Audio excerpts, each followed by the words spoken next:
nous devons donner l'exemple. On ne peut pas demander des efforts à nos concitoyens sans les appliquer à soi-même.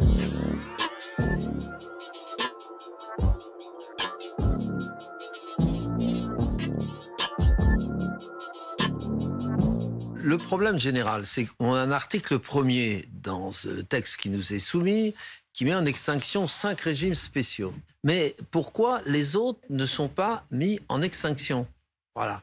Dont celui des parlementaires. Moi, j'ai toujours pensé, et ce n'est pas aujourd'hui que je changerai d'avis, que nous devons donner l'exemple. On ne peut pas demander des efforts à nos concitoyens sans les appliquer à soi-même. Le régime des députés a été réformé à 2 reprises pour le rapprocher. Il n'est pas encore totalement calé sur le régime général, mais il n'en est plus très loin. Par contre, nos collègues sénateurs en sont très très éloignés. Et j'ai dit, on peut pas maintenir cela, vous voyez.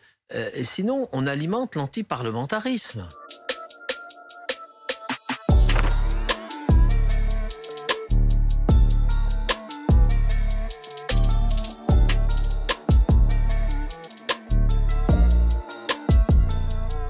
C'est faux. C'est un régime autonome. C'est un régime autonome qui a une particularité vis-à-vis notamment du régime des députés. Je suis désolé, je dois le dire. C'est qu'il est autonome, c'est-à-dire qu'il n'a pas besoin de subventions de l'État pour pouvoir s'équilibrer. Il y a simplement un peu plus de 7 millions par an qui correspond à la cotisation employeur. Et un sénateur cotise à hauteur de 20%. Un député cotise moins, 14%. Et à chaque fois qu'il y a une réforme, 2010, par exemple 2013, 2014, Touraine, et cette réforme-là, nous transposons la réforme dans justement le régime de retraite des sénateurs. Donc là, il y aura par une exemple, modification ? bien sûr, on passera de 62 à 64 ans.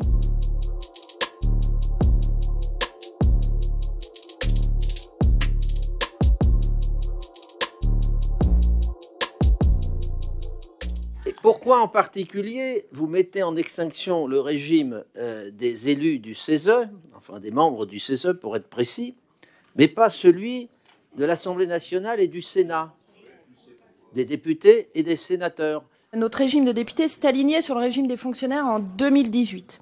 Donc on est aligné, mais on est toujours dans un régime spécial. Il faut une proposition de loi organique qui pourrait être adoptée. Mais peut-être que la question peut aussi être posée aux sénateurs, dont certains sont en campagne actuellement, qui, eux, n'ont pas aligné même leur régime sur celui des fonctionnaires comme le nôtre, ou fermé leur régime spécial. Donc voilà.